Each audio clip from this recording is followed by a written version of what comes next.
Change doesn't start when everyone acts, it starts when someone acts and doesn't stop. That's so powerful. Look at ChatGPT. Hello everyone, my name is Katerina and thank you so much if you open this video. So for this channel I wanted to talk about different things, about different subjects and different ideas, and I thought a way that could be really fun, very interactive, it would be to talk with ChatGPT because it's a tool. You need to see all of the angles so you then can proper filter what you think is more important to you. Yeah, so I think it's fun to analyze several points of views, okay? And that's what we're gonna do today with ChatGPT. My computer is right over here in front of me, so I'm just gonna write it down things that I would like to talk with someone about this subject, and he's gonna answer and we're gonna discuss about it. The first thing that I told him, it was pretty much, hey, let's talk about being vegetarian. Please respond using solid context and scientific proven information, providing percentage and statistics, so he has a more clear understanding of what I want of this conversation. And he answered me, yeah, absolutely. Let's dive into vegetarianism with a science-based approach, including health, environmental, and global statistics. I will structure the information. ChatGPT starts with the definition of types of vegetarianism, and it says a vegetarian diet excludes meat, including fish and seafood. Types include lacto-vegetarian, includes dairy, excludes eggs and meat. Ovo vegetarian, and just a side note, this is actually fun. These names, they probably decide to use Latin. And ovo is exactly how we say egg in Portuguese. Ovo vegetarianism. Okay, cool. Anyway, this includes eggs, excludes dairy and meat. Lacto ovo vegetarian includes both eggs and dairy, and vegan excludes all animal products. Numerous peer-reviewed study shows vegetarians often have a better overall health outcomes than omnivores. A meta-analysis of 96 students found vegetarians have a 25 lower risk of heart disease, blood pressure. Vegetarians typically have lower systolic blood pressure. Vegetarians have 8 to 15 lower overall cancer risk. Okay, this is actually interesting. I had no clue about this one. Less risk to have cancer and lower risk to have diabetes. So this is quite good, actually. That's quite interesting, you see. ChatGPT tell us interesting things. You just need to ask the right questions. Potential deficiencies. Vegetarians must be mindful of certain nutritions. Yeah, I think that's the part that, because I did a little of research for this video, and I found out that pretty much I read a lot of articles, and most of them came to a consensus that actually is healthy to be a vegetarian. You just need to if you don't eat meat and this meat has certain types of vitamins or nutrients, this kind of stuff, if you don't eat meat, you just need to look for this kind of nutrients in non-meat foods like vegetables. Yeah, it's healthy, but you need to be careful and you need to be sure that you actually doing a proper healthy vegetarian diet. But it's like everything in life, you need to be aware of what you eat. You just need to be a little more careful if you are a vegetarian. Okay, but yeah, and then it show us over here we have nutrients, and then we have deficiency risk, and then we have key plant sources. If you lose these nutrients, you need to look for them in, for example, iron in legumes, tofu, protein. I think this is quite obvious because protein is meat and fish and eggs and this kind of stuff. So yeah, you need to look for it in beans, lentils, quinoa, soy. So you tell us, why do so many people choose to be a vegetarian? And we have compassion for animals, and yeah, for sure, that's number one. I think the main reason, the core source of the idea or the desire of becoming a vegetarian, it's about the animals. You want to protect the animals, you want to save the animals, and this is actually why I choose this topic today, because I 100% I love animals. Grew up in a farm. I grew up surrounded by animals. I always have pets. I have a dog and a cat right now, and I absolutely I love them. They it really hurts. For real, it really hurts me, and it's really hard to see how they are treated. And sometimes I talk about these things with my friends. Um, we I feel like we use and abuse of animals, and we don't appreciate everything that they give us because they give us way more than food.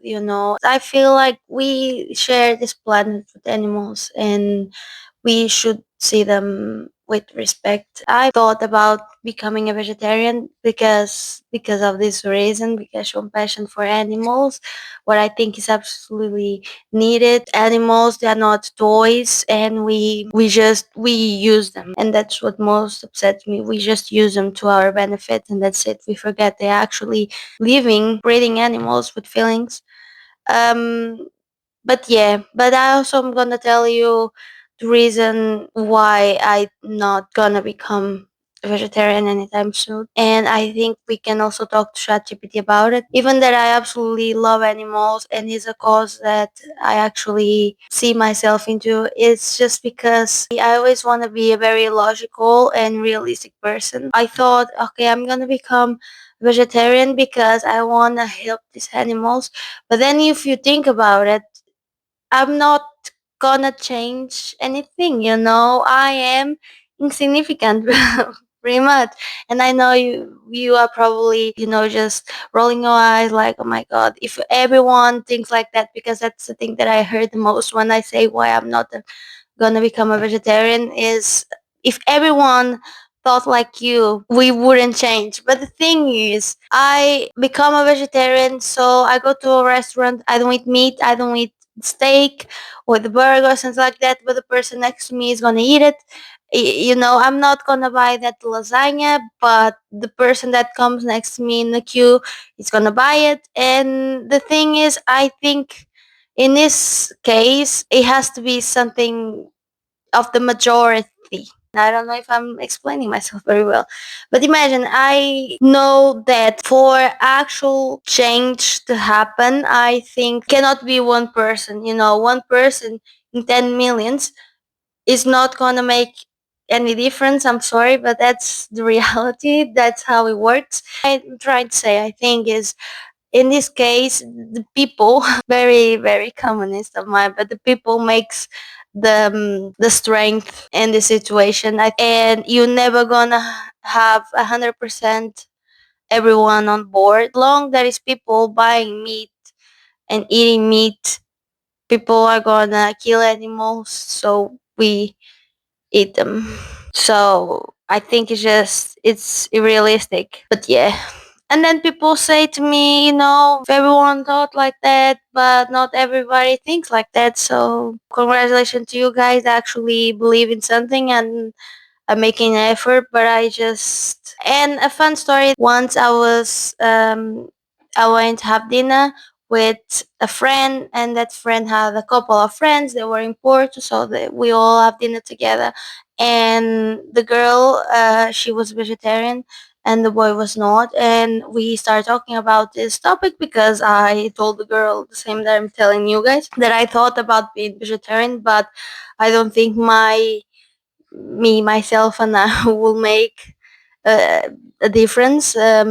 In realistic perspective of things, one person is not gonna make any fucking difference. And she told me about this concept. There is like, if you have a whiteboard and you put just a little ball on the board in black with a black pen, the board is not gonna be white anymore. And I can see the point. I answer her, but as long as you get further and further from the board to your eyes, is gonna be white. It's still a white board. She said, no, no, because he has a black point over there.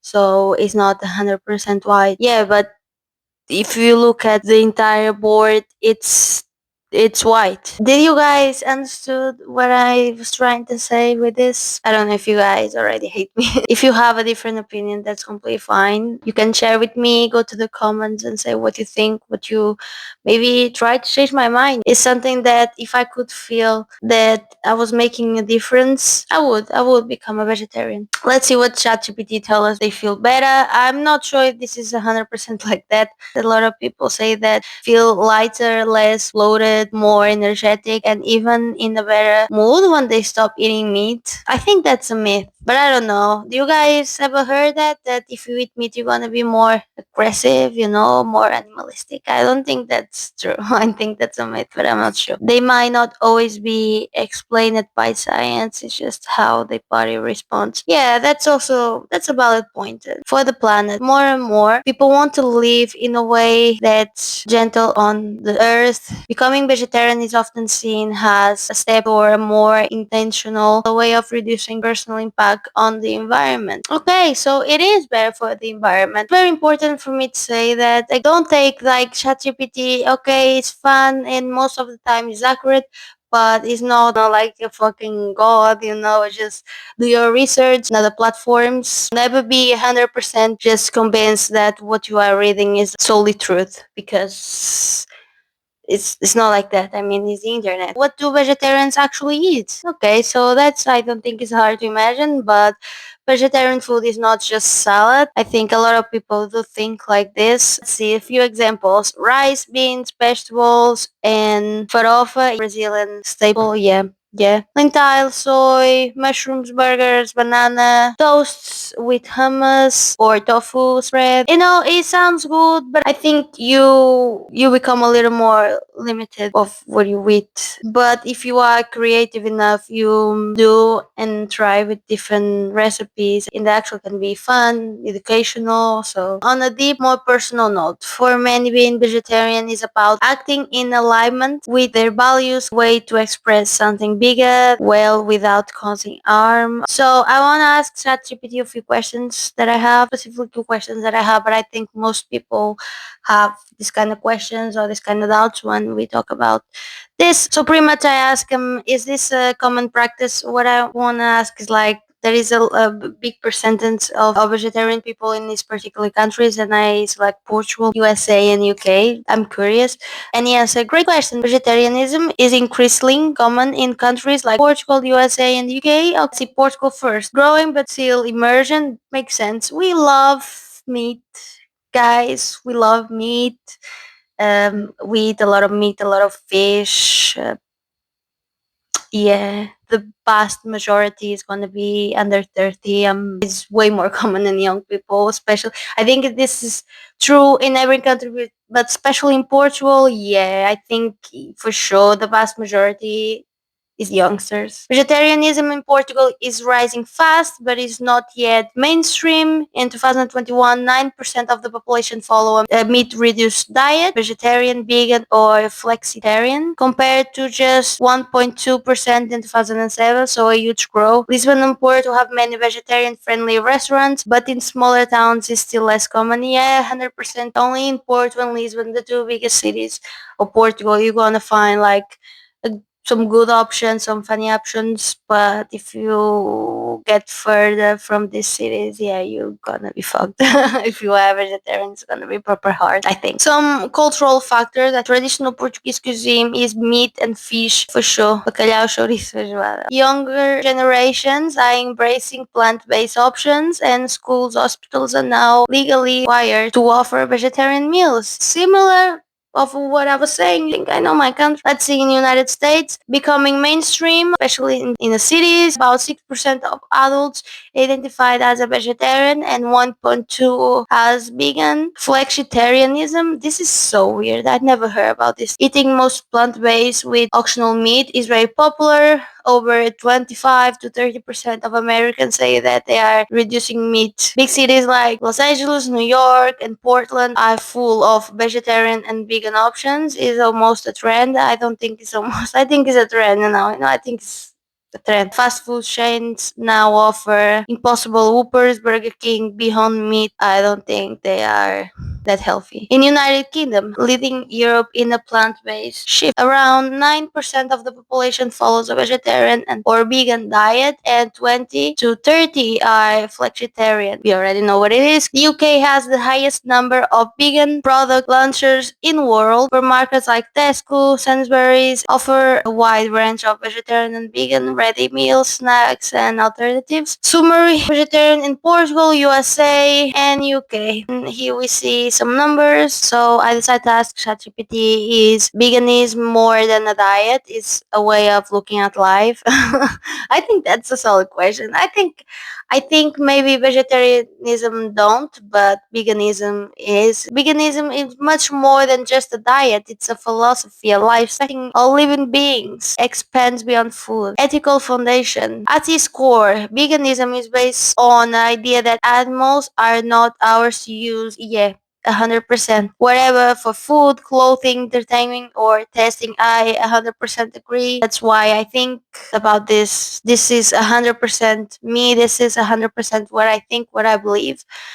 But extends beyond the planet. Vegans influence daily choices in many areas: clothing, avoiding litter, choosing cruelty-free materials, through beauty, using cosmetics not tested on animals. As I was researching for this video, I decided I'm gonna be way more careful, and I'm gonna always look for the stamps of cruelty free. This is, at least for me, it's a good way. It's a good way of starting. It's a small way that I can do that, not too drastic, and I'll feel better. And yeah, and I advise you guys to do the same. Always look when you buy meat, makeup, whatever. Just look for the stamp if they have the stamp of cruelty free. Now I'm just gonna ask, if all were vegan, would it have a positive impact on the planet? He says, if the entire global population adopt a vegan lifestyle, it would have a powerful positive impact on the planet. Didn't thought that actually helped that much, but I guess so. Major emission reductions. Livestock farming contributes significantly to global greenhouse gases. Animal agriculture causes 14.5% of all greenhouse gas emissions. In fact, the global vegan shift could free up emissions equivalent to 6.6 billion metric tons of CO2 per year. That's huge, actually. But again, everyone should be on board. Land use space for nature. Animal agriculture uses 83% of the world's farmland, yet provides only 18% of global calories. A global vegan diet could free up 75% of agricultural land, equivalent to the size of USA, China, European Union, and Australia combined. What I'm just thinking about, we need to feed people.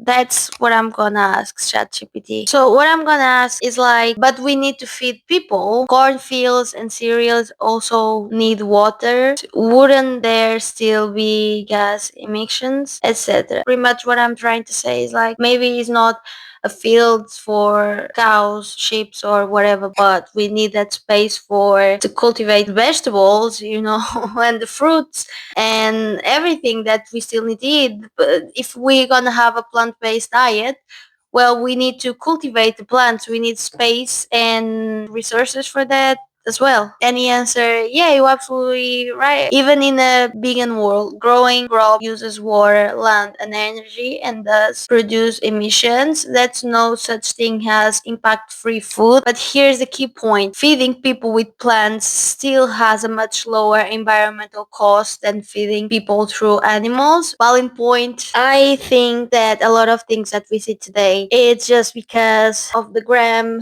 of the social media, a lot of things, not just being vegetarian or vegan. I think everything is a little more superficial now. So I told him, it's something superficial for most people. He answered me, great question. Wherever vegetarian is seems superficial, it really depends on the person and their motivation. You have people that they are doing for the right reasons, and you have people that are doing for the wrong reason. But I think again that applies for a lot of things, not just being vegetarian or not. For many, it starts superficial, like a trend or a health choice. trying vegan food because it's popular, tasty, good for you, following celebrities or social media influencers promoting vegetarianism. We see this happen more in young people, and they don't particularly start having interest in being a vegetarian for the right reasons, but at least it's good. It shows a lifestyle that you can follow. If you follow the right people, you actually can find a lot of fun ideas for recipes and this kind of stuff. But others, vegetarian is a deep transformative lifestyle because maybe it's getting trendy and trending over the years, and it's more strong now in the recent years. But there were vegetarians in the 90s, there were vegetarians in the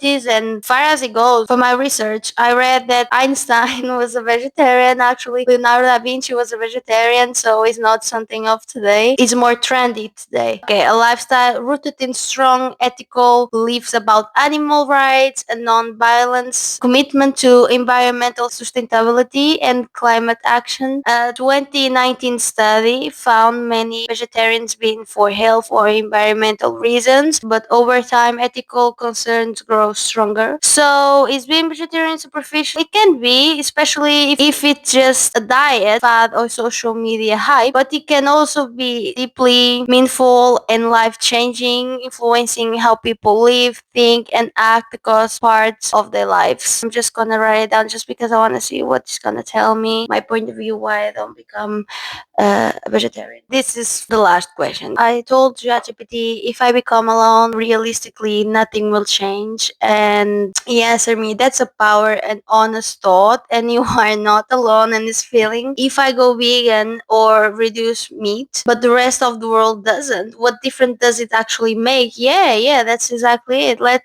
exploit that realistically and scientifically way. Okay, first the math. One person does make a difference. Based on major studies, by going vegan for 1 year, the average person can save, and then we have water, 2019 liters of water, land 3K. That's more than what I thought. Studies show that individual choices, social modeling, invisibility normalizes new behavior. Fair enough, it's a good point. One person example can influence family, friends, and even workplace or policy decisions. Okay, fair enough. Big movements always start with small choices. It's a sentence to start a revolution in school. They gave us a quote. It always seems impossible until it's done. Nelson Mandela is proper revolution. And even small steps scale changing markets. That's true that we have so many like oat milk, soja milk, you have mushroom burgers, this kind of things is because you see that demand, and that's why the companies do it. Okay, final thought. You are right. You alone won't stop climate change or end factory farming, but your actions have a direct impact, create cultural momentum, help normalize change. Change doesn't start when everyone acts, it starts when someone acts and doesn't stop. That's so powerful. Look at ChatGPT. Okay, guys, that's all for today. Actually, I have so much more questions, but unless you want to hear me for like 3 hours, I think we should be fine for today. Please let me know what you think to listen to you guys. So if you spend your time, listen to me. I don't want it to be wasted. Let me know what you want me to discuss. And if you like, please engage with this video somehow. Leave a like, subscribe my channel. Thank you again if you listen to me. It means a lot. I hope you like it, and see you in my next video. Bye.